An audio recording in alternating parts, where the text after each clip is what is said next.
Hey everybody, welcome back to Slavic Saturday, where we talk about Slavic history, mythology, and folklore. My name is Brendan Noble, author of the Frostmarked Chronicles, which is my fantasy series based on Slavic mythology. This week's Slavic Saturday returns with a mix of a couple characters here in Slavic mythology that are pretty famous, following off of 2 weeks ago's video on Marya Morevna, which is a webtoon comic. I did a quick review of that. You can check that out if you're interested. But now we're going to talk about Koschei the Deathless, Marya Morevna, and Ivan Tsarevich, which are three major characters in Slavic mythology and the stories around them. Before I dive too far into Koschei and these other characters though, I just want to remind you, if you are interested in Slavic mythology, be sure to check out my fantasy series, The Frostmarked Chronicles. The first book, A Dagger in the Winds, is out now, and you can also check out the links down in the description below to grab The Rider of the Night, which is the prequel novella, for free in ebook form.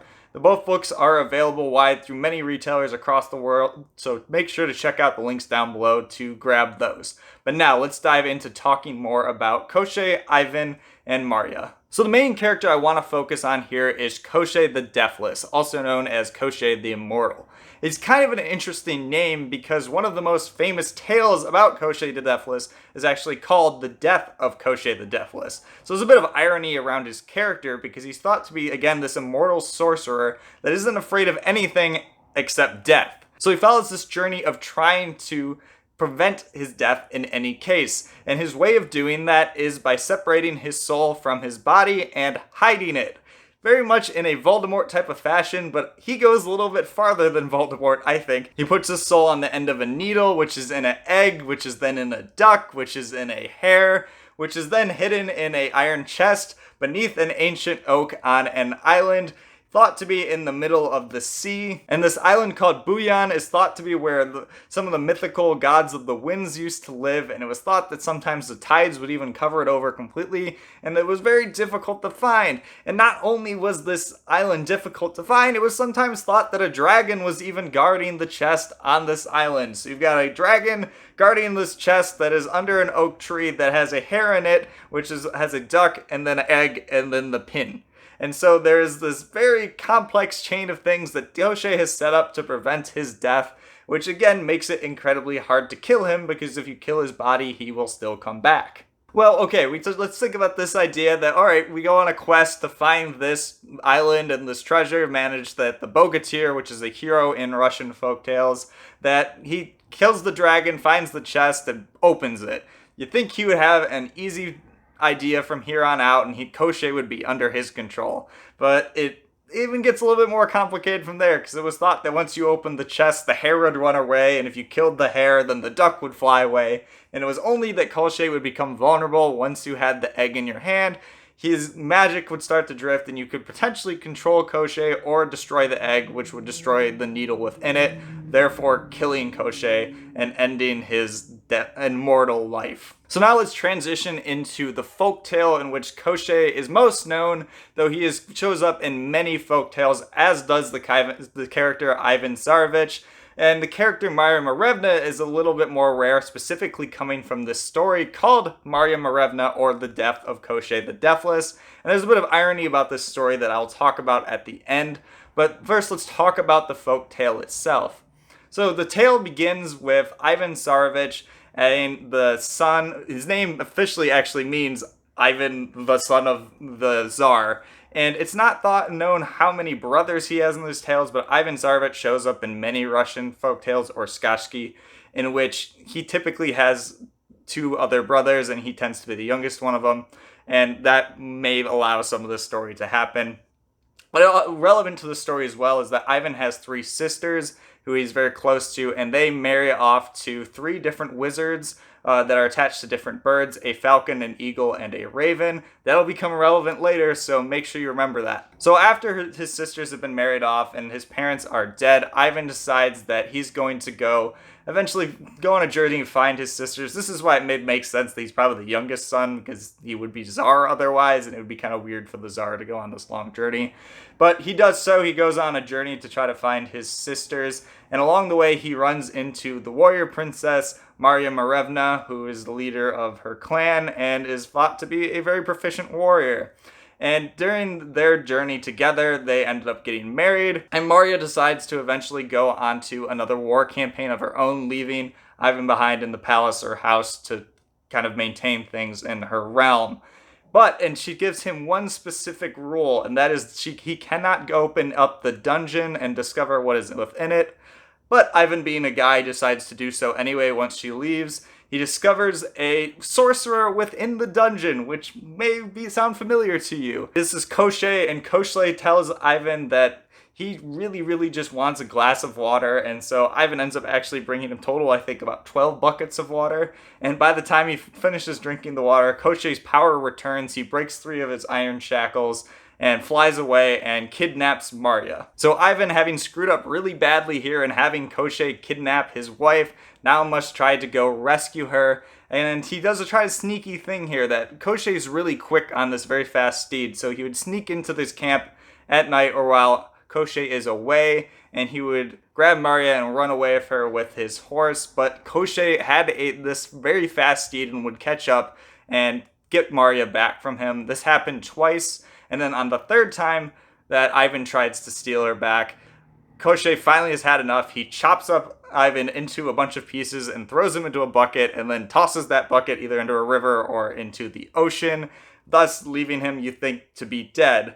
But this is where the wizards that we talked about earlier become relevant, because the 3 bird wizards come and rescue Ivan from this barrel, putting him back together, I guess, and then describing to him how he can manage to evade Koschei. See, there is a famous witch that you may know from Slavic mythology called Baba Yaga. And in this story, Baba Yaga is thought, again, live very deep into the woods, and she has the fastest mares anywhere in any of the realms. And so if he can manage to earn one of these mares from Baba Yaga, he can manage to get Marya and evade Koschei.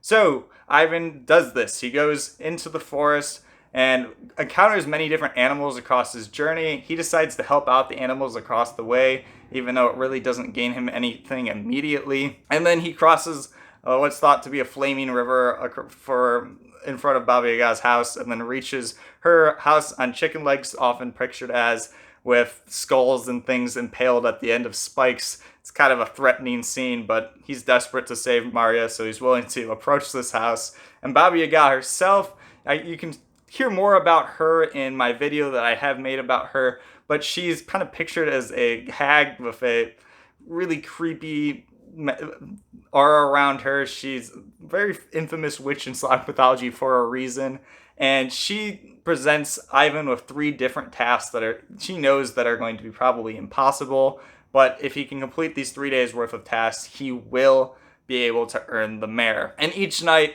when Ivan tries to complete the task, he fails, but each night when he falls asleep, one of the animals comes and helps him complete the task. And so on the 3rd day, he manages to actually earn the mare. Baba Yaga doesn't want him to take the mare, even though he did technically complete the task. But because the mare is so fast, he manages to get away. Now that Ivan is away from Baba Yaga, he can find Koschei again, and he does, still with Marya, and he rescues her this time, and his steed is so fast that when Koschei catches up, he can manage to fight against Koschei. And by doing so, he drives his sword through Koschei and manages to kill him. But now, if you can remember correctly what I talked about earlier, that shouldn't kill Koschei technically, should it? This is again where the irony I talked about comes in, because the most famous story about Koschei the Deathless ignores the most important element about Koschei the Deathless, which is the deathless bit. Which is interesting because he's still referred to Koschei as deathless in the story. Who knows? Did someone else have destroyed his soul and this is just his body that Ivan can then kill? Who knows? There's speculation about that. Maybe it's just a completely separate tale. But this is how it's said that Koschei the Deathless manages to die in this tale. It's just very interesting that the most famous tale contradicts basically the rest of them in their entirety on how Koschei is in his form. And personally, I love this tale. It's kind of fun that you get the combination of one of the most famous kind of sorcerers in Slavic mythology with Koschei. You have the most famous witch in Slavic mythology with Baba Yaga. You've got one of the most famous bogatirs in Slavic mythology with Ivan Tsarevich. And you've got this warrior princess, which is kind of cool that she has this element of she was somehow able to defeat Koschei before. We don't know why or what much background on it is. But this is kind of cool combination of factors that brings in a lot of interesting things, and it's why it's a popular tale, and it's one of my favorites as well. And now in my series, The Frostmarked Chronicles, I can confirm that Koschei, while not appearing in A Dagger in the Winds, the first book, he will be appearing later in the series, as well as Ivan Tsarevich. He might be in a form different than you expect, but he is in the series.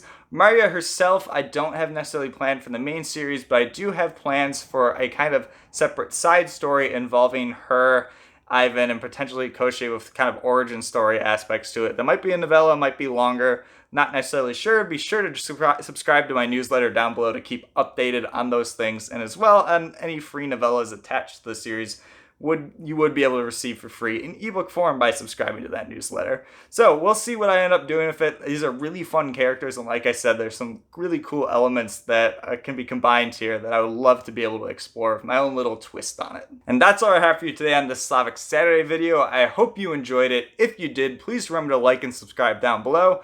I'm going to try to come out with these videos every Saturday, but every Saturday or so I will be continuing to come out with them and continue to talk about Slavic history, mythology, and folklore, as well as in the next couple months or so, maybe talking about some relevant pop culture related to Slavic mythology that have been coming out that I want to draw some attention to because I think it's really cool. I look forward to talking to you guys next week.